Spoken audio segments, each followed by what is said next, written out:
Welcome to Worthy of Work, the podcast dedicated to helping anyone who's done having lousy, lonely, disappointing relationships and who's ready to do the work to build better connections.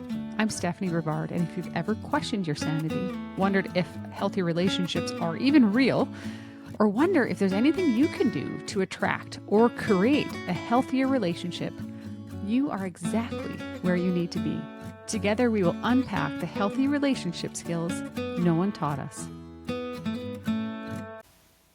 I didn't know there was a problem of case building, a character defect of case building. What is case building? Case building is a cousin of justification and excuses.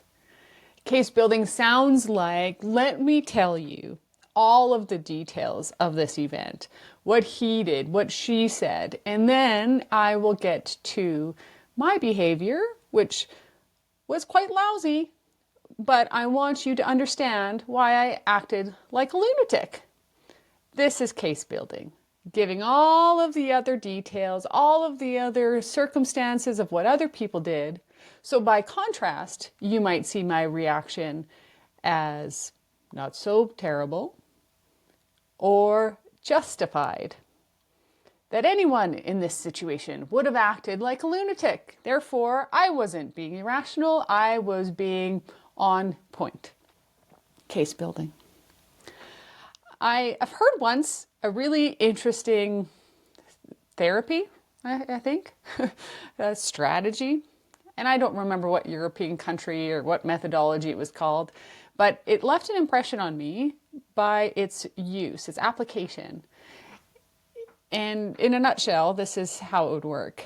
It's that when we are looking at things in our life that we needed to heal from or grow through and learn about, the practice suggests that we would describe the situation and only describe my own behavior. It might sound a lot less favorable.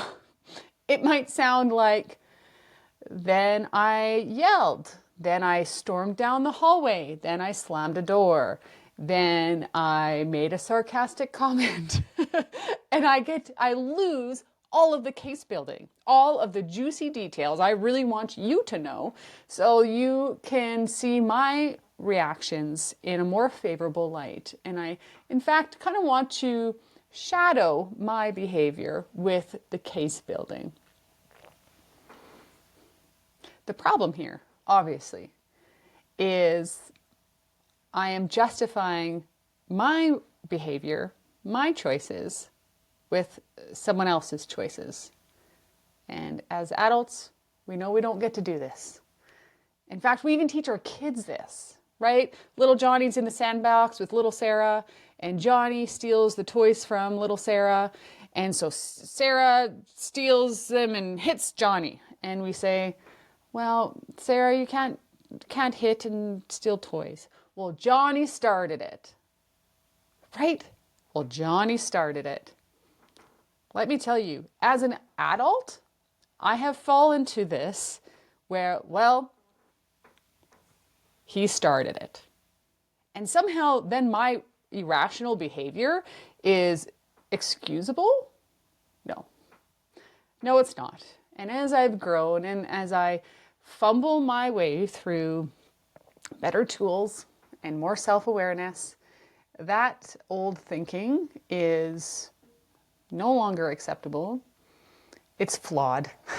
That sucks. It's flawed. We teach it to children. We know it's flawed. And it's really quite useless.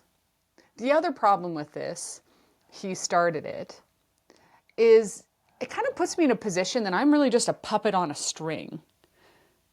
That if he does this one thing, well, then I'll just react. I've lost all autonomy or choice. Clearly, I'll just flail like a lunatic because I'm a puppet on a string. That does not sound like a mature, healthy individual living and responsible for their actions. It actually sounds like a version of a distorted, toxic dynamic that I don't want to live like. Back to case building. Case building, when I avoid it, when I resist all the juicy details that might justify, I hope would justify my lousy actions, when I resist dumping all that out on my girlfriends or my family, I'm left looking at a situation. I'm left looking at my reaction, my choices, and remembering, rooting down in the reality that they are my choices. No one caused them. I don't get to excuse myself, my choices, with someone else's behavior. Even if they were lousy first, it does not matter. That's it for today's episode. If this resonates with you, please subscribe, share, or leave a review. It helps more people find this work. And remember, I'm not a therapist. I'm just someone who once thought dysfunction was pretty normal. I wanted better and learned new tools. And so can you.